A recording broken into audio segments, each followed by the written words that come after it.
আসসালামু আলাইকুম এভরিওয়ান, আশা করি সকলে ভালো আছেন। আজকে খুবই গুরুত্বপূর্ণ একটি বিষয় নিয়ে আপনাদের সামনে কথা বলবো। সেটা হচ্ছে গিয়ে মনজুর আল মতিন। আপনারা সকলেই চিনেন। জুলাই এবং আগস্টের যে ছাত্র আন্দোলনের তিনি অন্যতম একটা নায়ক ছিলেন।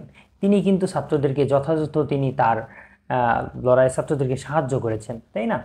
তো এই মনজুর আল মতিনকে আমরা সকলে চিনি, কিন্তু তিনি লাস্ট গত দুদিন আগে এমন একটা পোস্ট করেছেন যেটা নিয়ে বর্তমানে প্রচুর পরিমাণ সমালোচনা হচ্ছে। তিনি তার পোস্টে কি বলেছেন এবং সেই পোস্ট আসলে কি, অনেকটা বড় পোস্ট করেছে। তো আমি মূল যে সমালোচনার যে মূল পয়েন্ট আমি সেটা নিয়ে কথা বলবো। তো জুলাই অভ্যুত্থানের লড়াইটা কারো মুখ চেপে ধরার বিরুদ্ধে নয়, লড়াই ট্যাগিং এর বিরুদ্ধে। এই লড়াই যারা নেমেছিল এবং এখনও লড়াই করে চলছে তারা বিশ্বাস করেন এবং একটা বাংলাদেশ গড়া সম্ভব, যেখানে সবাই পাশাপাশি দাঁড়িয়ে নিজেদের বিশ্বাস কিংবা আত্মবিশ্বাসের কথা বলতে পারবে। এ লড়াই যখন কল্পনা চাকমার নাম উঠে এসেছে, তখন আদিবাসীদের উপর চলা দীর্ঘদিনের অত্যাচারের প্রতিবাদের প্রশ্ন দেশের মানুষের কোনো বিভেদ ছিল না। কেউ বলেনি তাদের অধিকার দিলেই দেশ আলাদা হয়ে যাবে। এর পরের থেকেই মূল সমালোচনার বিষয়টা। আজকে এলজিবিটি কিউ অধিকার নিয়ে কথা বলার মানে এই নয় কেউ ইসলাম ধর্ম পালনের অধিকার কেড়ে নিচ্ছে। অর্থাৎ এলজিবিটি কিউ একটি সমকামী একটি বিষয়, তাই না? এই এলজিবিটি কিউ কি প্রমোট করতেছে? সেম লিঙ্গের মানুষের প্রতি আকর্ষণ, অর্থাৎ ছেলেদের ছেলেদের যে মেয়েদের প্রতি আকর্ষণ, এটা বাদ দিয়ে ছেলেদের ছেলেদের প্রতি আকর্ষণ। আল্লাহ তাআলার সৃষ্টির বা আল্লাহ তাআলার বিধানের বিরুদ্ধিতে যাওয়া। তো উনি এখানে বলছেন যে এটার অধিকার নিয়ে কথা বলার মানে এই নয় যে কেউ ইসলাম ধর্ম পালনের অধিকার কেড়ে নিচ্ছে, তাই না? তো আমি যদি এলজিবিটি কিউ এর অধিকার নিয়ে কথা বলি, তার মানে এইটা আমি মানে বলতেছি না যে ইসলাম ধর্মের অধিকার, তার ইসলাম ধর্ম পালনের অধিকার তার থেকে আমি কেড়ে নিচ্ছি, এটা না, মানে এটা তিনি বোঝাতে যাচ্ছেন। কিন্তু মনজুর আল মতিন সাহেবকে বলতে চাই, মনজুর আল মতিন সাহেব, আপনি এই যে যে পরবর্তীতে ধর্মের যে কোরআনের আয়াত দিলেন, কোরআনে কোথায় বলা আছে যে এলজিবিটি কিউ বা যে যার মতন সব পালন করবে, ইসলাম তাতেই নাই? ইসলামের যে বিষয় আপনি একজন মুমিন হিসেবে আপনি যে কোনো পড়তে পারবেন, এরকম কোনো কিছু আছে? আর এলজিবিটি কিউর ব্যাপারে বরং কোরআন হাদিস ঘাটলে এলজিবিটি কিউর বা সমকামিতার বিরুদ্ধে আল্লাহ তাআলা কঠোর অবস্থান নিয়েছেন। এমনকি আপনি জানেন যে লূত আলাইহিসসালামের জাতিকে কিন্তু আল্লাহ তাআলা ধ্বংস করে দিয়েছে এই সমকামিতার জন্য। তো আপনারা যদি আমি সুন্দরভাবে বলতে চাই, সূরা আল আরাফ, সূরা আল আরাফের 83 নম্বর আয়াত, আপনি একটু কোরআন থেকে সূরা আল আরাফের 83 নম্বর আয়াত খুলেন। তো 83 নম্বর আয়াতে বলা হয়েছে, পরিণতিতে আমরা তাকে লূত আলাইহিসসালাম এবং তার পরিবার পরিজনকে নাজাত দেই, তার স্ত্রীকে ছাড়া। তার স্ত্রীকে ছাড়া, কারণ সে মহিলা ছিল পিছনে থাকাদেরই একজন। অর্থাৎ এই যে এখানে কি বলা হয়েছে, তার স্ত্রীকে নাজাত দেওয়া হয় নাই। তো তার স্ত্রীতে কেন নাজাত হয় নাই? কারণ তিনি পিছনে থাকাদের একজন ছিলেন। অর্থাৎ তার স্ত্রী ছিল এই সমকামীদের পক্ষে। তো তার লূত আলাইহিসসালাম এবং তার পরিবারবর্গ যারা আছেন, সবাইকে আল্লাহ তাআলা নাজাত দিয়েছিলেন, তার স্ত্রীকে ব্যতীত। কেন? তার স্ত্রী কিন্তু এই সমকামিতার পক্ষে ছিলেন। নিজে তিনি কিন্তু করেন নাই। লূত আলাইহিসসালামের স্ত্রী নিজে কিন্তু সমকামিতায় যুক্ত ছিলেন না, বা তিনি সমকামীদের পক্ষ ছিলেন। আল্লাহ তাআলা তাকে কিন্তু নাজাত দেন নাই।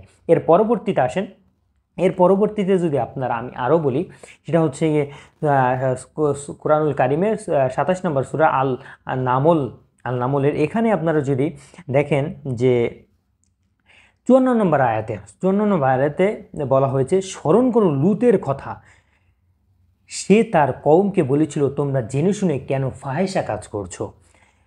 তারপর 55 নম্বর আয়াতে, তোমরা যৌন কামনা চরিতার্থ করার জন্য নারীর পরিবর্তে পুরুষ গমন করছো, তোমরা তো এক চরম জাহেল সম্প্রদায়। অর্থাৎ 55 নম্বর আয়াতে বলা হয়েছে, তোমরা যৌন কামনা চরিতার্থ করার জন্য নারীর পরিবর্তে পুরুষ গমন করছো। অর্থাৎ একটা পুরুষ নারীর পরিবর্তে একটা পুরুষকে গ্রহণ করতেছে তার যৌন চাহিদা মেটানোর জন্য। তোমরা তো এক চরম জাহেল সম্প্রদায়। 56 নম্বর আয়াতে বলা হয়েছে, জবাবে তার কওম কেবল এ কথাই বলেছিল, লূত আলাইহিসসালামের কওম বা তার সম্প্রদায় তাকে এই কথা বলেছিল, লূতের অনুসারীদেরকে তোমরা জনপদ থেকে বের করে দাও। তারা তারা বড় পবিত্র থাকতে চেয়েছিল, অর্থাৎ লূত আলাইহিস সালাম তা বড় পবিত্র থাকতে চেয়েছিল, এই কথাই বলেছে। তো 57 নম্বর আয়াতে বলা হয়েছে, ফলে আমরা নাজাত দিয়েছিলাম তাকে এবং তার পরিবারবর্গকে। অর্থাৎ লূত আলাইহিসসালাম এবং তার পরিবারবর্গকে আল্লাহ তাআলা নাজাত দিয়েছিলেন, তার স্ত্রী ব্যতীত, তার স্ত্রীকে ছাড়া। তাকে আমরা ধ্বংসপ্রাপ্তদের অন্তর্ভুক্ত করে দিয়েছিলাম, তাই না? 58 নম্বর আয়াতে বলা হয়েছে, আমরা তাদের উপর বর্ষণ করেছিলাম ভয়ঙ্কর পাথর, যাদের সতর্ক করা হয়েছে তাদের প্রতি বর্ষণ ছিল কত যে নিকৃষ্ট। তো চিন্তা করেন, মঞ্জুরার মতিন সাহেবকে আমি বলবো যে এখানে তো আল্লাহ তাআলা এই যে সমকামিতা বা অর্থাৎ যে পিছনে থাকাদের অন্তর্ভুক্ত যারা ছিলেন, লূত আলাইহিসসালামের স্ত্রীকে পর্যন্ত আল্লাহ তাআলা ধ্বংস করে দিয়েছিলেন এবং তার জাতি সহ। কেন? কারণ তারা সমকামিতা বা এই সমস্ত কাজে লিপ্ত ছিলেন। তো আপনি তা কি বুঝে আপনি একজন মুমিন হয়ে আপনি এলজিবিটিকিউর এই কথাটা বলার সাহস দেখাতে পারলেন বাংলাদেশের জমিনে, যেখানে 95, 96, 97% মুসলমানের দেশ, অধিকাংশই আমরা মুসলিম। আপনি সেই দেশে এলজিবিটিকিউর প্রমোট করতেছেন, তাই না? আপনি কিভাবে প্রমোট করতে পারলেন এলজিবিটিকিউ, যেখানে আল্লাহ তাআলা পিছনে আপনি ইতিহাস খুলে দেখেন বিভিন্ন সময় বিভিন্ন এই সমস্ত মানুষকে আল্লাহ তাআলা ধ্বংস করে দিয়েছে। আর আপনি বলছেন যে এটার অধিকার নিয়ে কথা বলার মানে এই নয় ধর্মকে কারো ধর্ম পালনে তার অধিকার কেড়ে নিচ্ছে। তো ধর্মতে যেখানে বলা হয়েছে এটা সম্পূর্ণভাবে একটা ঘৃণ্য কাজ, যেখানে ধর্মর থেকে আল্লাহ তাআলা যে এই সমস্ত মানুষদেরকে ধ্বংস করে দিচ্ছে, আপনি সেখানে বলছেন ধর্ম পালনে না। এটা দ্বারা তো এটা যদি পালন করা হয় বা এটার অধিকার নিয়ে কথা বলা হয় বা এটার পক্ষে থাকা, আপনি এটা না করেন বাট এটার পক্ষে থাকার মানেও তো কিন্তু লূত আলাইহিস সালাম স্ত্রীকে মতন, যে আল্লাহ তাআলা লূত আলাইহিস সালাম স্ত্রী তিনি নিজে যুক্ত ছিলেন না বাট তিনি সমর্থন করতেন, যার কারণে আল্লাহ তাআলা তাকে এ পর্যন্ত নাজাত দেননি। তাহলে আল্লাহ তাআলা এটা কত বড় একটা ঘৃণিত কাজকে হিসেবে উল্লেখ করেছেন। অর্থাৎ আপনি যদি এই সমস্ত কাজ করেন আপনার ইবাদত বন্দেগী সব শেষ হয়ে যাবে, তাই না?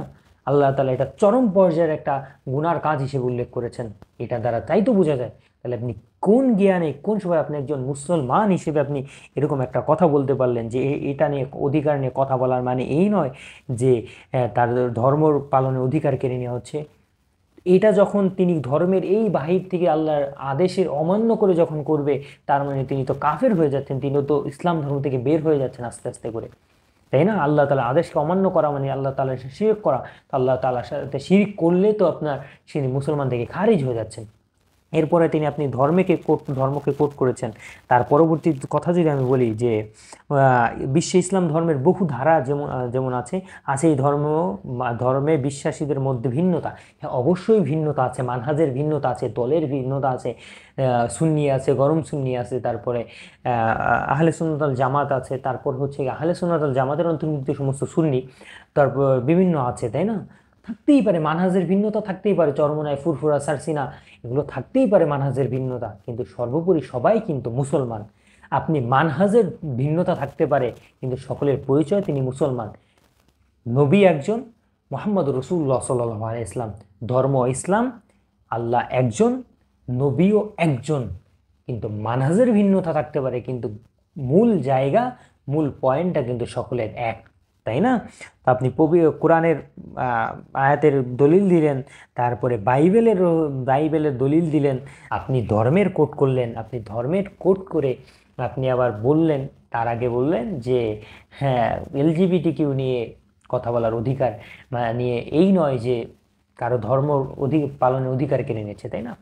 তো আমি এই কথা সর্বোপরি বলবো যে ধর্মের আপনি দলিল দিলেন, ধর্ম টেনে আনলেন, কিন্তু আসলে ধর্মের বিরুদ্ধেই কথা বললেন। কেমন হলো মঞ্জুরান মতিন সাহেব? এটা কি ইসলামের নাম দিয়ে ফাজলামো করা হলো না? অবশ্যই ইসলামের নাম দিয়ে আপনার একটা ফাজলামো করা হলো এটা দিয়ে, তাই না? মঞ্জুরান মতিন সাহেব, আপনাকে বলবো আপনি একজন ব্যারিস্টার মানুষ, তাই না? তো ব্যারিস্টার বা আমরা যেটা এখন গণতন্ত্রের যে রাষ্ট্র দেখি, এটা কি ইসলাম সাপোর্ট করে, ধর্ম সাপোর্ট করে? আপনি তো একজন ব্যারিস্টার মানুষ বা উকিল মানুষ, আপনি তো এটা করেন। তা আপনি ইসলামকে এত মানে এরকম ভাবে ইসলামের দলিল দিলেন, ইসলামকে এত টেনে আনলেন, তো আপনি বলেন তো আপনার এই ব্যারিস্টার যে দলিল বা এই যে নিয়ম কানুন, এটা কি ধর্ম এইভাবে কি সাপোর্ট করে কিনা? মতিন সাহেব, নিজের নিজের মতটাকে প্রচার করার জন্য ধর্মর নাম দিয়ে চালিয়ে দিবেন না। ধর্ম কিন্তু খুব সেন্সিটিভ একটা বিষয়, আপনার মত প্রচার করতে গিয়ে ধর্মের উপর দিয়ে চাপিয়ে দিবেন না, তাই না? এটা খুব ডেঞ্জারাস জিনিস, বাংলাদেশে এটা কখনোই সম্ভব না। এলজিবিটিকিউ একটা সম্পূর্ণভাবে গুনার কাজ, সম্পূর্ণভাবে একটা অতিরিক্ত মাত্রার একটা গুনার কাজ, এবং এটা এত মাত্রার যে আল্লাহ তাআলা পর্যন্ত লূত আলাইহিস সালামের স্ত্রীকে পর্যন্ত নাজাত দেননি, তাই না? আল্লাহ তালা আমাদের সকলকে বুঝার তৌফিক দান করুক। আল্লাহ তালা আমাদের সকলকে সঠিক পথের দিশা দিক, সঠিক পথে এই সমস্ত ফিতনা থেকে বেঁচে থাকার তৌফিক দান করুক। মঞ্জুর আল মতিন সাহেবকে বলবো, আপনি সঠিক পথে আসেন। এই যে আপনার নিজের মত প্রচার করতে গিয়ে ইসলামকে টেনে আনবেন না। আমাদের এটা বদ অভ্যাস হয়ে গেছে, নিজের মত প্রচার করতে গিয়ে ইসলামকে টেনে আনা, এটা আমাদের বদ অভ্যাস হয়ে গেছে। আল্লাহ তালা আমাদের সকলকে হেফাজত করুক। ও আখির দাওয়ানা আলহামদুলিল্লাহ রবিল আলমিন। আসসালামু আলাইকুম ওয়া রাহমাতুল্লাহি ওয়া বারাকাতুহু।